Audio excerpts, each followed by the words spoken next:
Have you ever defended a choice long after you had doubts? Maybe you bought something expensive and then spent hours explaining why it was a smart decision. Or argued a point on the internet and refused to change your mind even when new facts appeared. That uneasy tension in your mind has a name: cognitive dissonance. Today we'll look at why our brains do this, what it costs us, and how to use that discomfort as a signal to grow. Cognitive dissonance is the uncomfortable feeling that arises when our actions conflict with our beliefs or values. Imagine your brain as a tidy room. When two pieces of furniture don't fit, it feels messy. So your mind works to reorganize. You either move the furniture or change how you think about it. In a classic study, people were asked to do a boring peg-turning task. Afterwards, participants were asked to tell the next person the task was interesting. Some were paid $20, others $1. Those paid $1 were more likely to say the task was enjoyable. Their minds had to change their internal story to justify lying for so little money. Why did the $1 group change their belief? Because having insufficient external justification forces an internal change. If you can't point to a solid reason for your behavior, the easiest way out is to shift your attitude, so actions and self-image align again. It's a psychologically efficient shortcut.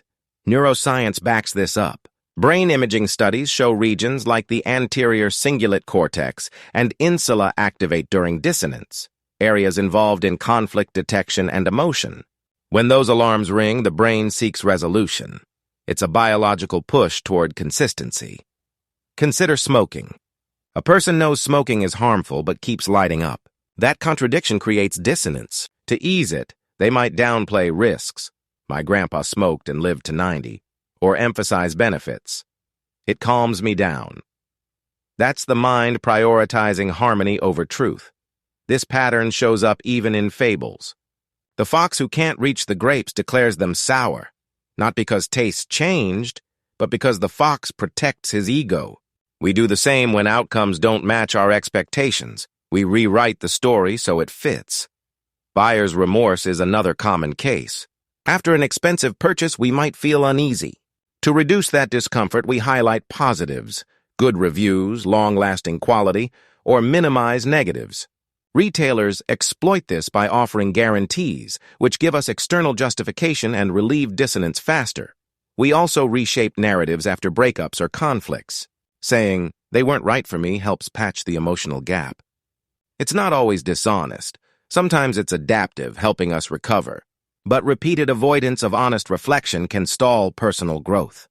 Online, cognitive dissonance is fuel for tribalism. Once we publicly endorse an idea, our identity becomes tied to it. New evidence can feel like a personal attack, and instead of reevaluating, we double down, because changing your public stance is costly for status and self-image. Unchecked dissonance can distort reasoning.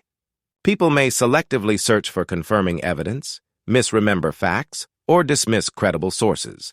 Over time, these patterns create echo chambers, where beliefs are reinforced and contrary information is screened out. So how do we confront dissonance without self-deception? Start by noticing the discomfort. Label the tension without judgment. Then seek out credible contrary evidence and ask the question, what would change my mind? Finally, make small behavior changes. Practice often leads belief to follow. Here's the optimistic spin. Dissonance motivates growth. When it's acknowledged, it becomes the spark for learning, moral change, or habit formation. History's big shifts, even social movements, often start when people can no longer ignore the dissonance between values and actions. A few myths persist. 1, that dissonance always means hypocrisy. No, sometimes it's honest confusion. 2, that people who shift beliefs are weak. Actually, it often takes courage to accept new facts. And 3, that awareness is automatic. It isn't. It requires effort and curiosity. Try a small experiment.